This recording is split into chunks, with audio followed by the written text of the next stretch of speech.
Have you guys ever wondered what is the best ultimate mode in Shindo Life, aka Tentacion mode? Well, in this video, you're about to find out. So if you guys enjoyed this video, let's go right to the video, guys. The newest / oldest actual ultimate modes in this game, it's going to be Sunbokuu third mode. Now, Sunbokuu third mode is going to be on this list simply because I do feel like Sunbokuu third mode is a type of ultimate mode. Pretty much when Sunbokuu was first released, it didn't have this mode, and then when they reworked it, they added it. So I do feel like it's a very, ultimate mode because of that. But basically, I do feel like this is the worst ultimate mode of the game simply because, even though it does lots of damage, and even though it has really cool abilities, a lot of the abilities can actually be replaced with other abilities. Not only that, but a lot of these abilities are hard to land besides the C-Spec. Obviously, the C-Spec is amazing, and the actual mode itself is not that great. But when you, combine the abilities in with the mode actually ends up being a lot better, but the mode by itself is definitely going to be the worst of this list. But like I said, if you were to combine the abilities into it, it is a lot better. Like, if you use second ability into weapon spec of the C-Spec, it's a lot better off than if you literally just use the mode itself. But this video is about the modes, not the bloodlines. Now, coming in 8th place is actually going to be Tin Tail's third mode. I do not have this, but this is a type of ultimate mode just because it does have a timer. It was added the most recently to Tin Tails, and I do feel like it is a type of, Tentacion mode in all essences of the word. But when it comes to this, I do feel like it's going to rank second to last on this list just because it's not nearly as good as it used to be. I'm pretty sure it still has a timer, correct me if I'm wrong. I'm pretty sure it still has a timer that makes it pretty bad. But even if it didn't have a timer, they would probably have nerfed it pretty hard because it used to be insanely overpowered. And, everyone hated it. Nobody liked it. And yeah, that's pretty much all there is to say about Tin Third. It isn't, the greatest in the world, but it can be used if you really want to annoy people by spamming Tin Tails.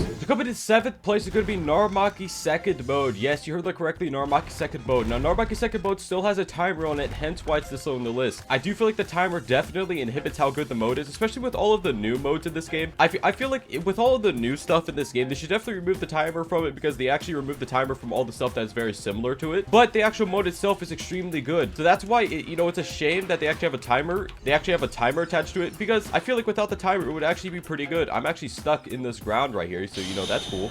I don't know how to get out. Let me okay, there we go. I'm out. Let's go. Bonk. Dude, that's a really fun ability to use. But yeah, when it comes to Narumaki's Tentacion, I do feel like it's a really cool mode. It's a really cool, good looking mode. It gives you insane stats. Just nerf the stats, honestly, if you're gonna reduce the timer though. But yeah, I feel like it's like a gem that nobody uses because who's gonna use something that has a timer when they could use something that's even better that has no timer whatsoever. So yeah, if you're watching this, remove the timer on Narumaki. I think all the Narumaki lovers will appreciate it. Me included. Hey, you. Yeah, you. Have you remembered to hit that like button on the video yet? If you haven't already, go ahead and do it. Now, coming in 6th place is going to be Ryan Red second. Now, Ryan Red second is going to be in 6th place just because Ryan Red second, I do feel like it is, it's not the worst of the game, but it's definitely not the best. Ever since they actually made the Z-Spec, not the Z-Spec, ever since they made this mode not actually have a timer on it, it has been a lot better overall. But just because they removed the timer doesn't mean it's going to instantly make it good. There's still a lot of faults to this mode, but it is still pretty useful in a lot of different scenarios. Like, the actual throwable ability is really, really cool, even though it's not that great. M1s obviously are ranged and all that stuff. It actually does work really well with the bloodline itself. So, I mean, coming in a solid 6th place, I feel like that's, perfect for what this mode is. It's definitely not the best. It's definitely not the worst. It's just okay. Now, coming in 5th place is going to be Diosenko second mode. Now, Diosenko second mode is going to be in this list because I do feel like it's a type of ultimate mode just because of the same reasons as the other one. Now, the reason why it's going to rank this low in the list at number 5 is because I actually feel like the normal mode is a lot better than the second one. But just because the normal one's better than the second one doesn't mean the second one isn't good, even though the second one can be laggy sometimes. There's much worse modes in this game, hence why it's going to be in the middle of this list. I do feel like it's very, very okay as a mode. It gives you decent stats, it has decent abilities overall, and actually doesn't drain as much as the first mode, which is actually pretty funny, when you think about it. But, when you actually use Diosenko's second mode, remember to think to yourself, why am I not using the first mode? Because the first mode is better. But, it's not bad. It's cool looking. It's pretty drippy. Now, coming to 4th place is going to be Gen 2 Final Form, aka the true Baron mode in Shindo Life. Now, the reason why that I did not actually include this on the list, and to do this, you just want to say !Tentacion in the chat. But the reason why I didn't actually, split these out on the list is just because I feel like, there's not really a point. They all kind of do the same exact thing, except for they have different, types of tail beast bombs that they shoot out. Like, they have different effects. attacks. That's like the only difference when it comes to, you know, the actual different, you know, Baron modes. But if you guys want to know the best one, it's Raptail. Raptail has bigger AoE. It has unnerfed, you know, AoE. So obviously that's going to be better than the other ones. But when it comes to actually these modes, I do feel like they're going to rank 4th because they're actually extremely good. You know, even though they may not seem like they're extremely good just because, oh, I just got flung. Oh, and I'm stuck in the ground.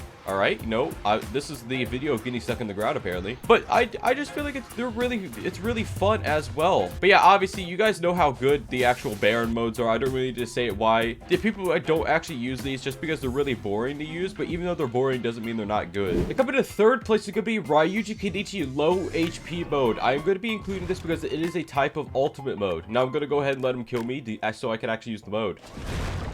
Alright, so in low HP mode, all of your stats get buffed insanely hard. Your damage actually gets multiplied, so you do a lot more damage than you would normally do. Like 100,000 damage from the Z-Spec. I actually think that's normal, but the old Z-Spec turns into your weapon spec, and the old weapon spec turns into your throwable, I'm pretty sure. Oh, never mind, the throwable is just another counter. But yeah, I do feel like Ryuji in low HP mode, the actual stats it gives you is insanely good for M1 combos. It's insanely good for just taijutsu stuff as well. And I do feel like the survivability that you get from the actual low HP mode, because you know when you get attacked it doesn't actually hit you or anything like that. I do feel like that is a major plus when it comes to this bloodline, and yeah, I feel like low HP mode is definitely a solid 3rd place on this list. Now coming to 2nd place is going to be a super obvious Naramaki 6 pass 2nd mode. Now Naramaki 6 pass 2nd mode is called Naramaki Awaken, and yeah, there's not really much to say about this. You guys know how broken this is. It does tons of damage. It's really hard to avoid a lot of the attacks. It has a really good counter that does tons of damage. The actual C-Spec, even if they try to avoid it tracks them perfectly, so they're forced to block it, and if they don't, they you know, they get slammed at the wazoo. And then the actual, you know, actual stats of the mode are actually really good as well. So if you're gonna, you know, consider using a Baron slash Tetsuyuan mode in this game, Naramaki 6 pass is pretty good, you know, especially considering that the actual M1s themselves drain a ton of chi from people. There's not really much wrong with this mode. It actually has better M1s if you want to use better M1s, good stats if you want good stats, it has really good high damage abilities if you want high damage. So it pretty much has everything you would ever want out of a mode in this game. By the way, guys, what is your favorite ultimate slash Tennessee mode in this game? If you're gonna tell me in the comments below, we'll be checking them out. Now coming to 1st place is going to be Apol Spirit Tentacion mode. Now this is going to be the best ultimate mode in the entire game. As you guys could probably, you know, imagine,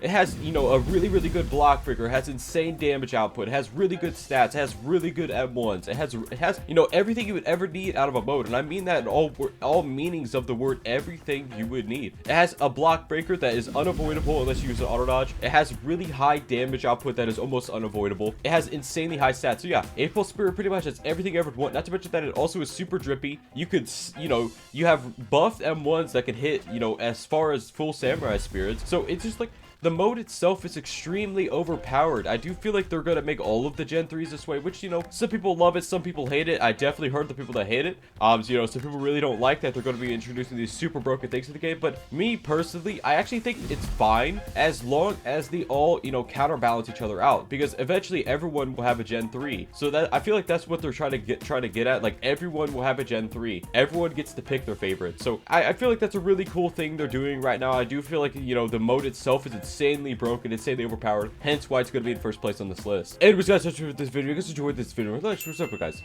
Bye bye.